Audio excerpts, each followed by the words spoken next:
Кайнежеме жоолук берсем, муну өлгөнгө да алып барбайт деп ыргытып салды. Өзүм шаарда өсүп чоңойгом, орус мектептен билим алгам. Салттардын жана ырым-жырымдардын көбүнөн кабарым жок эле. Ата-энем деле аларга анчейин маани бербейт. Адилет менен 4 жыл кыз жигит болуп сүйлөштүк. Туулган күнүм болчу. Таң эрте чалып балконго чыгуумду суранды. Уйку сурап араңдан зорго туруп терезени ачтым. Менин жубайым болууга макулсуңбу деп ак карга роза гүлүнүн желекчелери менен жазылып турат. Дароо уйкум ачылды. Адилет кол булгалап жообумду сурады. Макул экендигимди айттым. Баш кошконубузга 4 ай болуп калган. Адилет жаңы кызматка дайындалды. Айылдан кайын журтум куттуктап келишмей болду. Дасторкон жайып жатып кайнежем келбесе экен деп тилендим. Жаман көрбөгүлө, бирок кайнежем аябай стерва. Менин көзүмчө эле апа, бул шаардык келиниңизди жакшылап башкарыңыз деп айтат. Кап, тилегим кабыл болбой калды. Дароо эле кирип келип, өзүң жасадыңбы же сатып алдыңбы деп дасторкон үстүндөгү тамактарды кармалап кирди. Унчуккан жокмун. Коноктор жакшы отурушту, караоке ырдашты, бийлешти. 2 тамак бердим. Саат түнкү 11лерде кетели деп камына башташты. Ошондо улуу жеңем жаныма келип, Жамал, жолугуң болсо кайнежеме салып кой. Үйүңө биринчи жолу келип жатат, сөз кылбасын, деди. Жок деп койсом болмок экен. Эже, кор кетпей, муну салынып алыңыз, деп жолукту сундум. Алып кармалап кайра мага ыргытты. Сен эмне, мени шылдыңдап жатасыңбы? Мындай жолукту өлгөнгө да алып барбайт, деп бакырып кирди. Нес болуп туруп калдым. Кайненем кайнежемди сыртка түртүп чыгарып салды. Бозоруп турган мага келип, кызым, көңүлүңө алба. Эжең көпкөн неме? Анын айткандарына маани бербей эле сиздики туура деп кой. Конокторду сонун тостум, ыраазымын. Аны менен өзүм сүйлөшөм, деп кучактап бетимден өптү.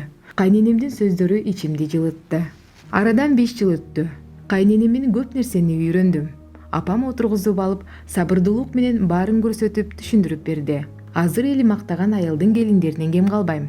Ишенбесеңер, мен бышырган боорсокту жеп көргүлө. Мени түшүнүү менен кабыл алган кайненеме рахмат айткым келет. Баса, мен кайнежеме салган жоолук жука болгону менен Туркиядан сатып алып келген кымбат жоолук болчу. Чыныгы баалуу нерсенин баркын билбеген кайнежеме боорум ооруйт. Кеп жоолукта эмес. Кой сой албай кайын журтуна уят болгон күйөө бала.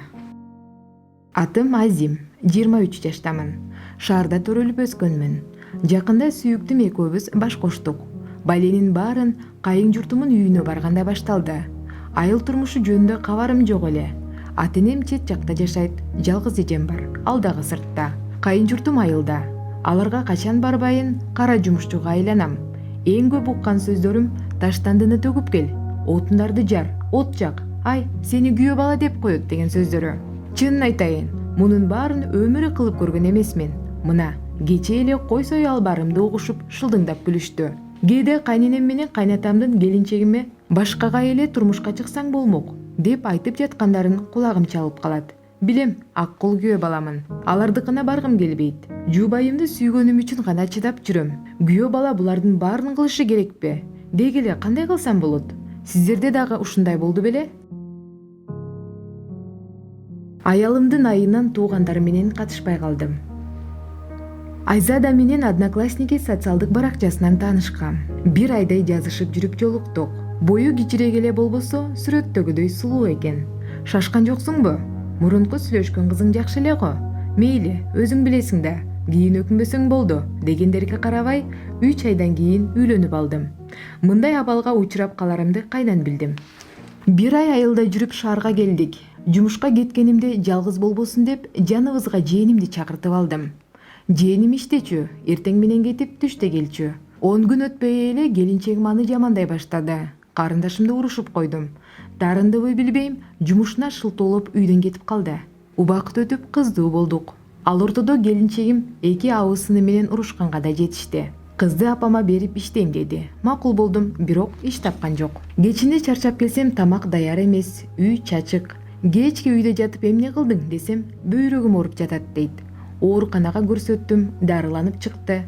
Бирок баягы көрүнүш өзгөргөн жок. Жумуштан келгенде эптеп чайымды ичем да уктайм.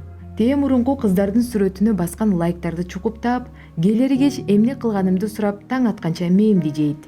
Бир күнү үйгө бир тууган эжем келди. Босогодон аттап эле: «Айзада, кайсыл бетиң менен мени ушактайсың? Уялбайсыңбы? Мен сага эмне жамандык кылдым?» деп урушту. Кимисине жан тартарымды билбей: «Токтоткула, эже, чыгып кетиңиз», дедим. Ошондон кийин туугандарымдан алыстадым. Ал аялдын сөзүн сүйлөйт. Кызын болсо кайненесине берип коюптур. Айылдагы тойго дагы келген жок. Аялы жибербей койгонго деген сөздөр айтыла баштады. Апамдан кечирим сурайын деп Айзаданы ээрчитип айылга келдим. Анча мынча туугандар топтолуп чай иштик. Жолго чыгалы дегенде апам менен келинчегим урушуп кетти. Себебин билбейм, бирок ошондо аялымдын чыныгы жүзүн көргөндөй болдум.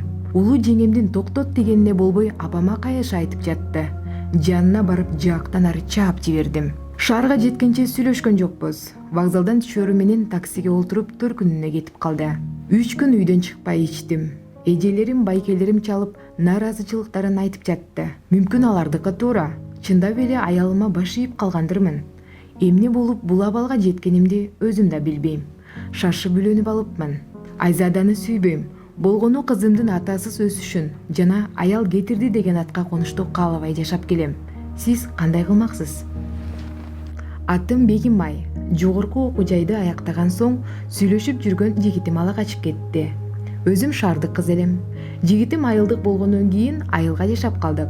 Жаш болгон экенмин. Жашообуздун алгачкы 4-5 жылы деги эле кайгы капасыз өттү. Мектепте мактоого татыган мугалим болуу, үйдө ынтымак өмүр сүрүү жетиштүүдөй эле.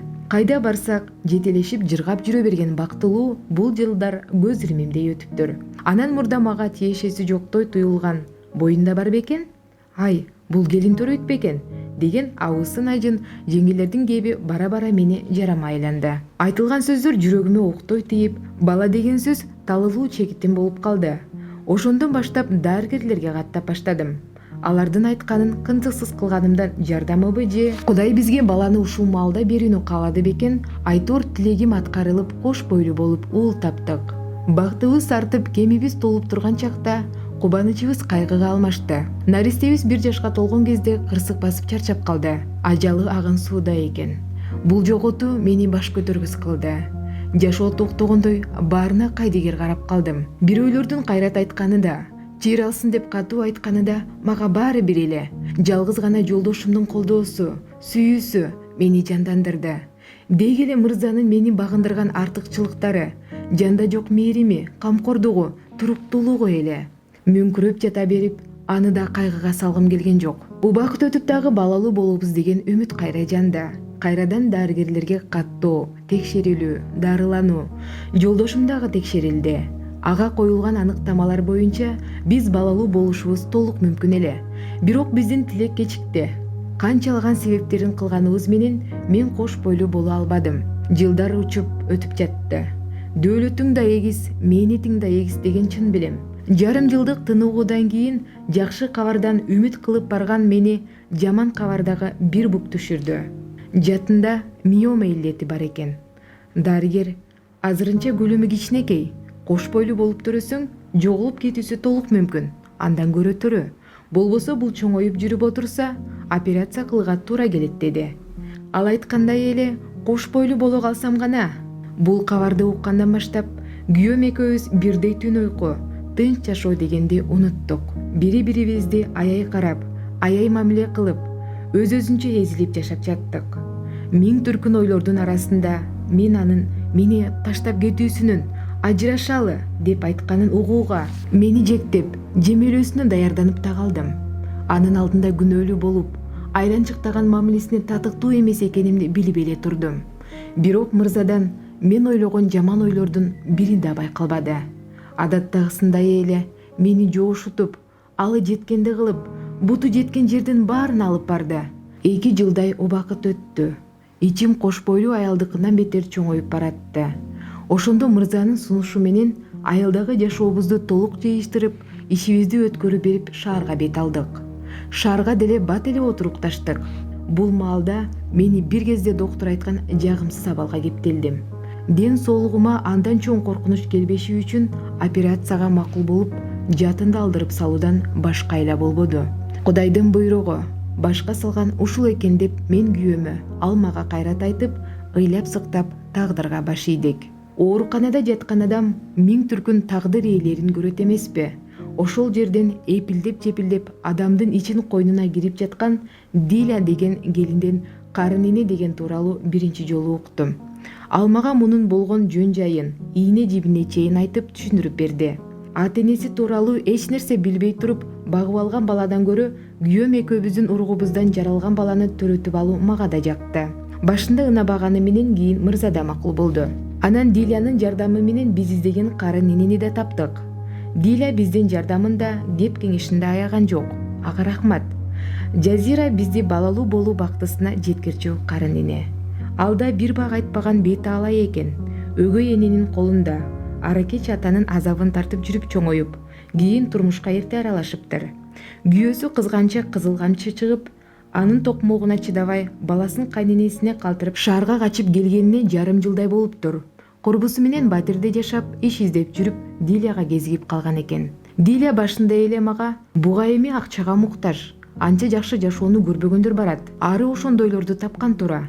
Акчаны жыттатып турса эле андайлар айтканды кылат деген. Жазиранын али да бала, арам ою жок көз карашы менен ыраазы кылды. Анын бир дагы документи жок болгондуктан биздин ортого деле эч кандай документтин кереги жок деген тыянакка келдик. Биринчи жолугушууда эле мен аны батир, тамак аш, кийим кече менен толук камсыз кыларымды убада кылып, ал ден соолугу боюнча эмне кылыш керек болсо, ошонун баарын кынтыксыз аткаруусу керектигин айтып, убадасын алдым.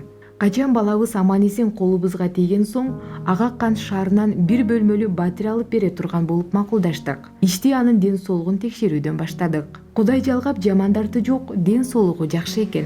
Эми биротоло ишенимибиз бекип, тез арада аны шартты бир батирге көчүрүп бардым. Ал тийиштүү витаминдерди кабыл алып баштады. Мен жаңы ишке орношкондой эле болдум. Таң эрте азык түлүк көтөрөнүп алып, Жазирага барам. Тамагын жасап берем, аны менен сүйлөшөм, экөөбүз сейилдейбиз. Ал ачылып сүйлөй бербеген жан экен. Жылдырып суроо салып отуруп, башынан өткөндөрүн угам. Мен аны жакын сиңдимдей эле кабыл алып алдым. Анан ал кош бойлуу болду. Баягыдай эле жашоо уланып жатты. Дилянын кеңеши менен мен күйөөм менен Жазираны бир да ирет кездештирген жокмун. Жана Жазирадан бала тууралуу сезимдерин таптакыр сураган жокмун. Жолуккан сайын ыгынтап бала биздики экенин, биз аны күтүп жатканыбызды, ал бизге гана тиешелүү экенин айтып коюп жүрдүм. Жазиранын мага карата салкын мамилеси качан, кандайча башталганын байкабай да калыптырмын. Кыязы курсагы чоңойгон сайын мага кабагын салып, өзүн алыс тутчу болду. Демейдегидей аны ала келиңиз, муну ала келиңиз дебей, жолугушуудан да качып баштады. Мен болсо кош бойлуу неме эс алгысы келип аткандыр. Мейли уктасын. Кош бойлуу неме урушчак болуп калат. Мейли, өз алдынча болсун деп жүрө бериптирмин. Бир күнү таптакыр телефон көтөрбөй койду. Сарсана болуп учуп жеттим. Эшик бек экен. Мендеги ачкыч менен ачып жиберсем, Жазира жапжакшынакай эле телевизор көрүп отурат. Жол бою жаман ойлорго чулганып келген жаным ачуумду бүркүп алдым. Телефонуңду эмне албайсың? Эсиң бар немесиңби? Сүйлөшкүм келген жок. Камарабай жай унчукту. Анда ошентип айт да. Кишини жинди кыласың го сен. Антпей эле коюңуз, мына отурам үйдө эле. Жетип келе каласыңар да. Ал тескери карап жатып алды. Дагы катуу сүйлөп, кепти арбытып алуудан чочулап кетип калдым. Кыялын көргөзүп бетин ачып алгангабы, кийин ал мени ачыктан ачык эле коркутуп, кагып сиркчүп да болду. Бирок биздин ортодо тымызын тиреш күч ала берди. Мен анын балага карата ою бузулуп калганын эми даана билдим. Анын кимдер менен сүйлөшүп, байланышып жатканын, кайсыл маалда кайда эмне кылып жатканын тымызын аңдай баштадым. Баягы курбусунан башка эч ким деле жок. Шаарды анча билбейт. Бирок мен үчүн анын баланы бизге ыраа көрбөй калганынан өткөн коркунуч жок. Мен Жазиранын көзүнөн эле төрөлө элек балага карата мээримди көрөм. Аны эч кимге ыраа көрбөй турганы айдан ачык байкалат. Бир гана анын канына сиңген тартынчаак, коркок, кулк мүнөз баланы бизден ачык талашууга жол бербегени көрүнүп турат. Бирок бир туруп тетире басып кетчү да түрү бар сыяктуу. Жазира ушул айда көз жарат. Бая күнү барсам үйдө жок экен. Чалсам телефону үйдө калыптыр. Кызыга карай кеттим. Курсагын сылап түркүн сүрөттөргө түшүптүр. Анан айрымдарынын бетине «Балам, сени эч кимге бербейм. Мен көтөргөн бала меники гана болот» деген жазууларды жазып коюптур. Денем дүркүрөп, муунум калчылдап жаман болдум. Ал эшиктен келгенде эч нерсе билбеген киши болуп учурашып, абалын сурап кетип калдым. Бизге карата каршылыгы күчөбөсүн деп, Ал тууралуу ооз ачкан эмесмин. Бекер кылыптырмын. Эми ушунда көп өтпөй ал эшиктин кулпусун алмаштырып, телефонун дагы өзгөртүп салды. Үй ичинде эле бекинип жатканы белгилүү. Доктор белгилеген төрөт күнүнө аз калып баратат.